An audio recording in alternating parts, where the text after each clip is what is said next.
This year's NBA draft class is filled with so many great players. But it seems like Bennedict Mathurin from Arizona is not being talked about enough. So far this year, he's been averaging 17 points, 6 rebounds, and 2 assists per game. Along with this great stat line, he has helped lead Arizona to a number 3 national ranking. And they're being considered one of the best teams in college basketball. Most mock drafts have Mathurin being selected around the 10th pick. But with his unique skill set, he's flying under the radar and should be considered as a higher pick. One of the main things that makes Mathurin such a great player is his elite athleticism. His athletic ability is really showcased in his highlights from his high-flying dunks and his electric drives to the basket. As long as Mathurin is able to keep developing his game, his athletic ability will lead him very far in the NBA. And NBA teams love this type of athleticism in players. But Mathurin isn't just a great athlete, he also has a very good three-point shot. This year, he's been shooting 38% from 3, and his looks haven't been all that easy either. He loves to shoot threes off of step backs and also off of pull-ups. A lot of the time, you'll see him fake a drive to the basket and then step back for an uncontested three-point shot. These types of shots definitely show he has the ability to be a very good scorer in the NBA. I would definitely say his driving ability is the best part about his game though.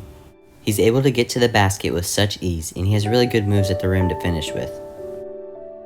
One of the things I really like about his game is even though he's athletic enough to get all the way to the basket, instead he likes to stop and shoot floaters. This shot is great because taller defenders are not able to block it, and he has a nice soft touch that helps the ball roll in. Although he is a great scorer in many ways, he could definitely use to get better on his jump shots.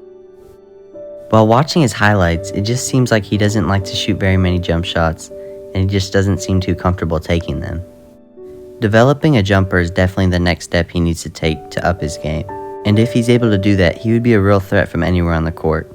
Another question that I have with his game is his ability to be a playmaker. He only averages 2 assists a night.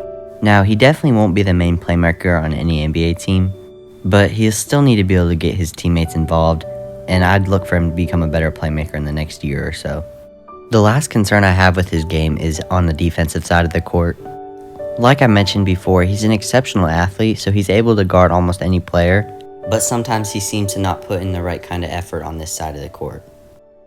But if he does put in the right kind of effort, he's an exceptional athlete that can guard anybody on the court.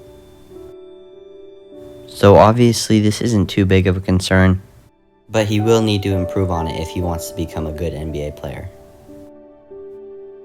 I think the best comparison for Ben Mathurin's game is Anthony Edwards. They both play strikingly similar. Edwards, like Mathurin, is a great athlete and has a very polished offensive game. They both are able to get to the rim with ease and also have an amazing three-point shot. They also both don't have the best jump shot, and their defense can be spotty. As long as he's able to go to a good team that will help him grow, I think he can become a player just like Anthony Edwards and be a star in just a couple years. I think the best 2 teams for him to land at would be either the Atlanta Hawks or the Portland Trail Blazers.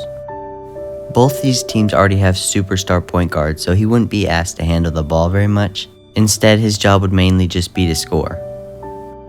Playing on these teams, he would benefit by getting good passes and having good lobs at the rim. Trae Young loves to throw alley-oops to his teammates when he drives to the basket, and I could see Mathurin really benefiting from this. And the same thing can be said for Dame on the Trailblazers. Also, playing for these teams would definitely take pressure off of Mathurin because opposing defenders are very worried about Damian Lillard and Trae Young. This would lead to easier looks for Mathurin that I could see him capitalizing on. Make sure to let me know what you think about his game in the comments, and that'll just about wrap it up with this video. But make sure to subscribe if you like this kind of content, and I'll see you next time.